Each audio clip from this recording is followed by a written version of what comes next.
दक्षिण भारत के किसी नगर में एक वारमुखी वेश्या रहती थी। एक दिन वह अपने कक्ष से नगर के आते जाते यात्रियों को देख रही थी।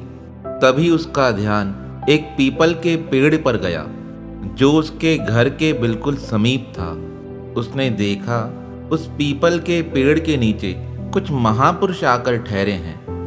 वह महापुरुष उस पेड़ के नीचे भगवान की मूर्ति को पधराकर उसे भोग लगा रहे हैं, आरती कर रहे हैं। कुछ महापुरुष ध्यान कर रहे हैं। उन्हें इस प्रकार करता देख वारमुखी का पूर्व जन्म का संस्कार ऐसा उदित हुआ, उसके मन में भक्ति का भाव जागृत हो गया।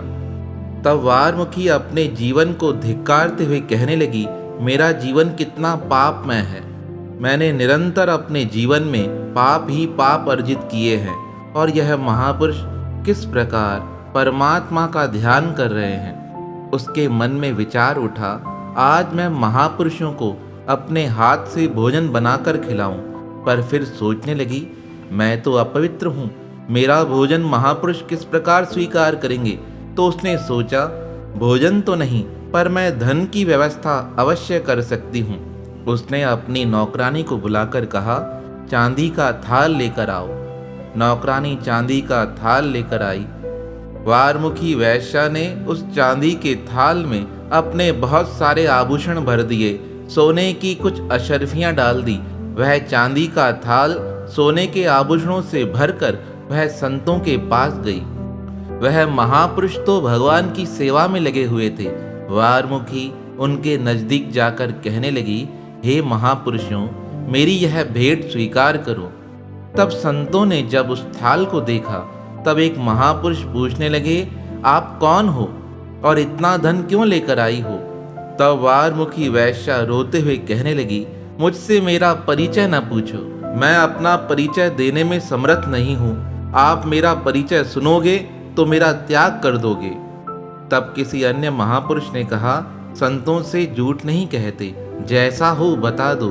संत तो करुणामय होते हैं, दयालु होते हैं, वह तुम्हारे हर पाप को क्षमा कर देंगे। बताओ तुम कौन हो। तब वारमुखी आंखों में आंसू भर कहने लगी, मैं नगरवधू हूँ, वैश्या हूँ। उसकी यह बात सुन एक शिष्य को क्रोध आ गया और कहने लगा, अभी का अभी यह धन लेकर अपने घर चली जाओ। तुम्हें क्या लगता है परमात्मा तुम्हारा यह धन स्वीकार करेंगे।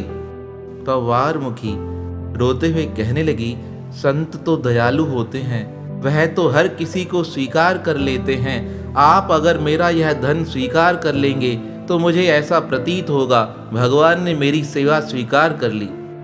उसकी बातें सुन सब महापुरुष असमंजस में पड़ गए, धन लिया जाए या ना लिया जाए। पर वह रोकर कहने लगी, आज से मैं सभी पापों का त्याग करती हूँ। आज से मैं अपने जीवन को सदाचार युक्त बनाऊंगी, पर मेरी यह भेंट आप स्वीकार कर लो।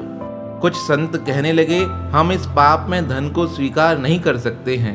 तब वारमुखी कहने लगी, अगर आपने स्वीकार नहीं किया तो भगवान मेरी सेवा को कैसे स्वीकार करेंगे। तब एक वृद्ध महापुरुष जो वहाँ बैठे थे वह प्रेम युक्त वाणी में कहने लगे, देखो हम तो महापुरुष हैं, हम इस धन का क्या करेंगे।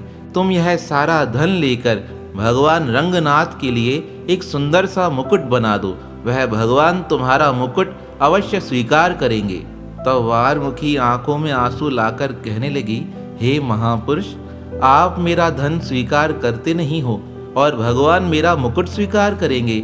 आप मेरे से ऐसे मिथ्या वचन क्यों कहते हो। तब वह महापुरुष कहने लगे, मैंने अपने जीवन में कभी असत्य नहीं बोला है, मैं सच कहता हूँ। तुम इसका मुकुट बनाकर भगवान श्री रंगनाथ जी के मंदिर में लेकर जाओ, वह तुम्हारे इस भेंट को अवश्य स्वीकार करेंगे। अब तो भक्त वारमुखी ने अपने जीवन को परिवर्तित कर दिया। निरंतर भगवान की सेवा करती थी और उसने 3 लाख रुपए खर्च कर एक सुंदर सा मुकुट बनाया। अब वह मुकुट बनाकर भगवान श्री रंगनाथ जी के मंदिर में जा ही रही थी, तभी पुजारियों ने रोकते हुए कहा, तुम्हारा इस मंदिर में प्रवेश नहीं है, तुम अंदर नहीं जा सकती हो। तब भक्त वारमुखी जो भगवान के लिए मुकुट बनाकर आई थी, वह पुजारियों को हाथ में देकर कहने लगी, आप ही भगवान के श्री मस्तक पर इस मुकुट को पधरा देना। तब पुजारियों ने क्रोध में आकर उस मुकुट को दूर फेंक दिया। तुम्हारे पाप में पैसों से बना हुआ मुकुट हम भगवान श्री रंगनाथ को चढ़ाएंगे? तुम्हें ऐसा प्रतीत होता है, हम यह कदापि नहीं करेंगे। भक्त वारमुखी मन से उदास हो मंदिर के बाहर ही बैठ गई। एक दिन पूरा निकल गया। उस रात को भगवान श्री रंगनाथ जी ने पुजारियों को स्वप्न में क्रोधित होकर कहा, तुमने मेरे भक्त को दुख दिया है। वह मुकुट बनाकर मेरे पास लेकर आई थी, ना तुमने उसे अंदर आने दिया और ना उसकी भेंट का सम्मान किया है। कल तुम प्रातःकाल वारमुखी को अपने संग मंदिर में लेकर आना और वह अपने हाथों से मुझे मुकुट पहनाएगी। अगर तुमने ऐसा नहीं किया तो मैं तुम्हारा सर्वस्व नाश कर दूंगा। प्रातःकाल भगवान श्री रंगनाथ जी का मंदिर खुला। सब पुजारी वारमुखी को ढूंढने लगे। एक वृक्ष के नीचे बैठ वारमुखी जी भगवान का ध्यान कर रही थी। उनके हाथों में वह मुकुट था जिसे पहनाने के लिए वह रंगनाथ जी के मंदिर में आई थी। पुजारी बड़े श्रद्धा मान के साथ भक्त वारमुखी को रंगनाथ महाराज के मंदिर में लेकर गए। अब तो वह भक्ता नाचते नाचते भगवान के समीप जाने लगी। आज भक्त वारमुखी ने पहली बार रंगनाथ स्वामी जी का दर्शन किया था। उसके दर्शन को देख वह इतना मुग्ध हो गई, उसे कोई सुध बुध ही नहीं रही। अब भक्त वारमुखी भगवान के श्री विग्रह पर वह मुकुट पहनाना चाहती थी, पर सब लोग देख रहे थे कि वह मूर्ति तो वारमुखी से बहुत ऊंची है। वारमुखी ने बहुत प्रयास किया मुकुट पहनाने का, पर उसका हाथ भगवान के मस्तक तक पहुंच नहीं रहा था। तब वह मन ही मन भगवान श्री रंगनाथ जी से प्रार्थना करते हुए कहने लगी, हे करुणामय, मैंने आपके लिए ही यह मुकुट बनाया है, अब आप सहर्ष इसे स्वीकार करो। तब कहते हैं सारी सभा के मध्य हजारों की संख्या में लोग इकट्ठे हुए थे। वह देखना चाहते थे भगवान इस वैश्या भक्त के हाथों से यह मुकुट किस प्रकार स्वीकार करते हैं। तब सबके समक्ष भगवान श्री रंगनाथ जी ने अपने श्री विग्रह के मस्तक को झुका दिया और जैसे ही मस्तक झुका, भक्त वारमुखी ने भगवान के श्री मस्तक पर वह मुकुट पहना दिया।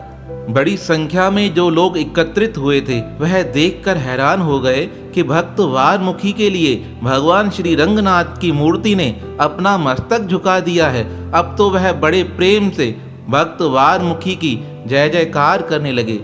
यहाँ तो अन्य भक्त वारमुखी की जय जयकार कर रहे थे, पर वहाँ भक्त वारमुखी ने भगवान को प्रणाम करके कहा, हे रंगनाथ स्वामी, मुझे अपने चरणों में ही स्थान दे दो। और इस प्रकार प्रार्थना कर भक्त वारमुखी ने भगवान के श्री चरणों में ही अपनी देह का त्याग कर दिया। परमात्मा ने भक्त वारमुखी की आत्मा को अपने अंदर समाहित कर दिया। भगवान श्री रंगनाथ जी की मूर्ति ने पुजारियों को आदेश देकर कहा, तुम सब मिलकर मेरे भक्त का अंतिम संस्कार करना, इसके संस्कार में कोई कमी ना आ पाए। अब तो नगरवासियों ने मिलकर पुजारियों के साथ भक्त वारमुखी जी का अंतिम संस्कार किया। सब जगह भक्त वारमुखी की जय जयकार होने लगी। भगवान श्री कृष्ण ने गीता में जो वचन कहा है, अपि चेत्सु दुराचारो भजते माम अन्यन्य भक्त, जो एक बार मेरी शरण में आकर इतना कह दे मैं तुम्हारा हूँ, मैं उसे अपना लेता हूँ। जब भक्त वारमुखी जी को संतों का सानिध्य प्राप्त हुआ, तब से उसने प्रण कर लिया था, मैं सब कुछ छोड़कर भगवान का भजन करूंगी। और सच्चे मन से यह प्रण लिया तो भगवान ने उसे अपना लिया। हम प्रण लेते हैं, एक बार यह वचन लेते हैं मैं सच पर चलूंगा, दूसरे दिन पुनः गलत मार्ग को अपना लेते हैं। पर भक्त वारमुखी ने हमारी तरह नहीं, उसने सच्चे हृदय से भगवान की शरण ली तो भगवान ने अपने भक्त को अपने चरणों में स्थान दे दिया। तो ऐसे भक्त वसल भगवान के पावन श्री चरणों में हमारा बारंबार प्रणाम है, प्रणाम है, प्रणाम है।